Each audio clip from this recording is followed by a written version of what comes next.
हर की लालू जी के कृपा से पहचान भइल हर की एरिया में दीपुरा नावत के नाम भइल ललटने हमारा दीपू भैया के शान भइल अरे की बोला खबर बताई के ने कह दे के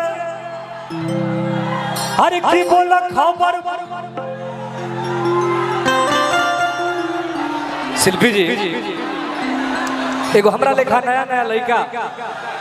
तारा लेखा लड़की से शादी कैले रहता न मेहररुआ अपना मर्दा से पूछ जतिया क्या तो मर्दा कहता अरे की बोला खबर बताई के ने कह दे के शत्रुघ्न भैया जब तू हमारा के चाहे लो तो हम थोड़ा सा पत्नी के ज्यादा खुश कर देबिला एक से तू चाहिए हो अरे की बोला खबर बताई के ने कह दे एक तरफा वोट ललटे के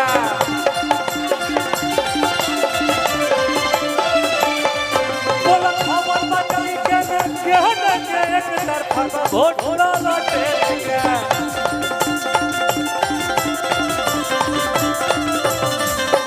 कहरावो रे बात के कर सपोर्ट हो बोलो न के करा में मारो तारा वोट हो कहरावो रे बात के कर सपोर्ट हो बोलो न के करा में मारो तारा वोट हो तब हम गलत नहीं सुन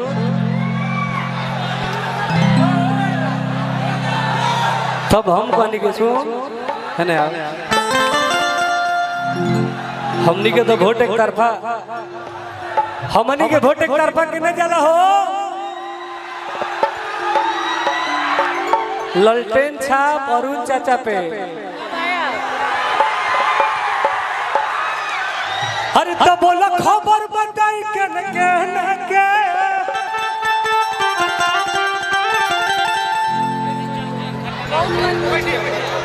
कतना प्रचार करे बोला से देखो विजय जी खतरनाक ड्राइवर जी के तरफ से पुरस्कार बा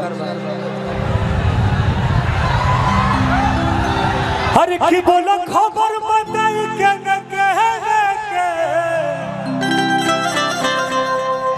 अरे तो ये के लाहौर पाए जंग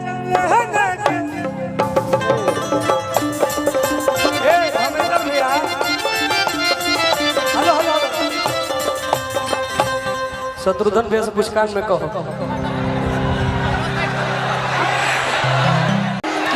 देखिए हमारे साथ टुनटुन यादव जी हैं।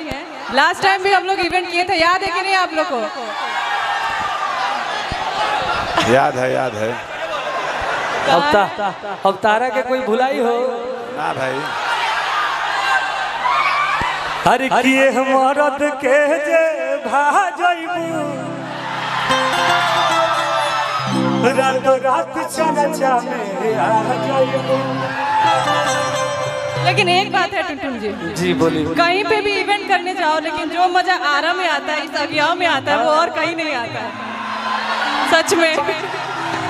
बात है कि नहीं? हाँ ये तो बात है। हालांकि हम जिला से थोड़ा सा बाहर हो चुकल बने, लेकिन सब जिला ठीक बा, हमार जिला तो कुछ विशेष कैले हो।